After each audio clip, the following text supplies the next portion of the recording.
খানাতেও film বানায়, দেখি আগুনও কি বানাচ্ছে, সত্যজিৎ রিয়া বানাচ্ছে, সন্দীপ রায়ের কিছুই হচ্ছে না। বট গাছের নিচে কিন্তু বট গাছ জন্মায় না। বাবা বলে ছেলে নাম করবে, আগুন এত ছোট বয়সে সবকিছু যে পেয়ে গেল, কি এটাকে হ্যান্ডেল করতে পারবে? চলচ্চিত্রের দিকে, নির্দেশনার দিকে বা পরিচালনার দিকে না গিয়ে গানটাকেই কেন গ্রহণ করেছিলেন আগুন? আমি এইটা আমার একটা চরম সৌভাগ্যের ব্যাপার বলা যেতে পারে। বিকজ আমি যেহেতু গায়ক হিসেবেই প্রথমে শুরু করেছি, এই জন্য আব্বার ওই অঙ্গনটার থেকে কিন্তু আমি একটু সরে এসেছি আসলে জিনিসটা। নাহলে কিন্তু ওই যে কম্পিটিশন জিনিসটা চলে আসতো, যে খানাতেও ফিল্ম বানায়, দেখি আগুনও কি বানাচ্ছে, সত্যজিৎ রিয়া বানাচ্ছে, সন্দীপ রায়ের কিছুই হচ্ছে না। এরকম একটা ব্যাপার না? বট গাছের নিচে কিন্তু বট গাছ জন্মায় না, কিন্তু কঠিন গাছই জন্মায় না কোনো। এই যে মানুষের ভালোবাসা, আপনাদের ভালোবাসা পাচ্ছি, এটা মানে এটার কারণটা কিন্তু ওইটা সৃষ্টিকর্তা হয়তো এটাই বলে দিয়েছিল যে বাবা বলে ছেলে নাম করবে, সারা পৃথিবী তাকে মনে রাখবে। এবং ওই লাইনটাতে আমি না গেলে কিন্তু আমিও বিপদে পড়ার একটা পসিবিলিটি ছিল, কম্প্যারিজম চলে আসতো। আল্লাহর রহমত সেটা হয় নাই। প্রথমে শিল্পী, সঙ্গীত শিল্পী মানে সিঙ্গার হয়েছে, পরে গিয়ে হয়তো শখের বসে কিংবা পেটের দায়েও বলা যেতে পারে অভিনয় করেছে, কিন্তু that was not my actual work. আমার কাজ কিন্তু এইটা। জি, আমরা গানটি প্রসঙ্গ আসলেই বাবা বলে ছেলে নাম করবে, আমরা একটু গানটা কি কিছু অংশ বিশেষ শুনতে পারি? পারি। জি।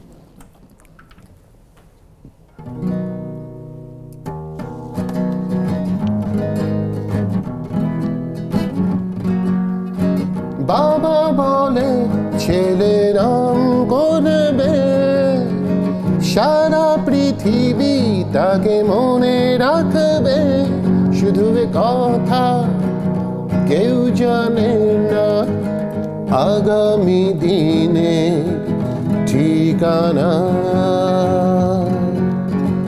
বাবা বলে ছেলে নাম করবে।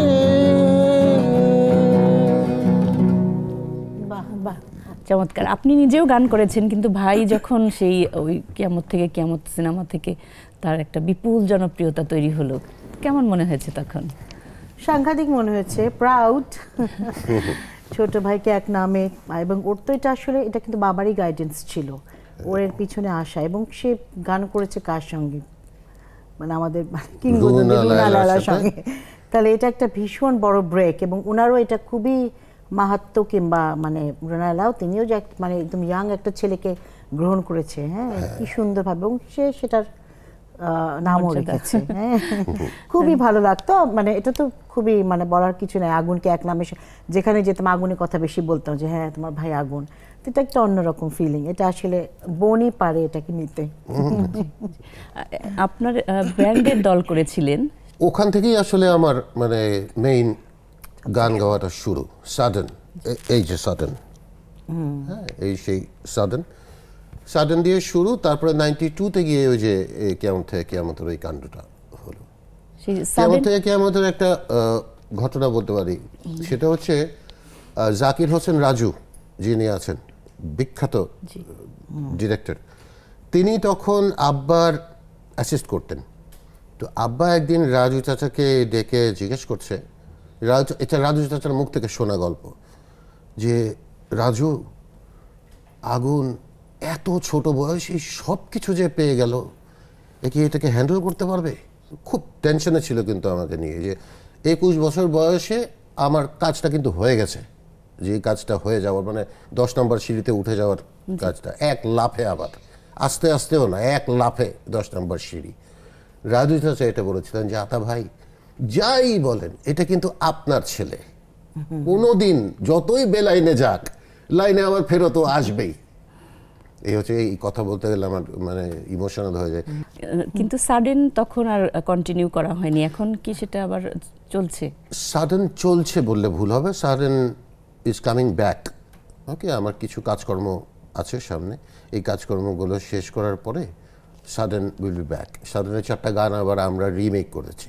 হ্যাঁ, তখন তো ছিলাম বাচ্চা 90s, ওই সাডেন শুনলে এখন অনেকেই হাসবে, হ্যাঁ অনেকেই হাসবে, কিন্তু এখন আমরা যে প্ল্যানটা করেছি এটাতে অনেকে বলবে যে ইয়েস, 90-তে যে জিনিসটা রিলিজ হয়েছিল এখন সে 34 বছর পরে এসে দ্যাট ইজ স্টিল এভারগ্রিন।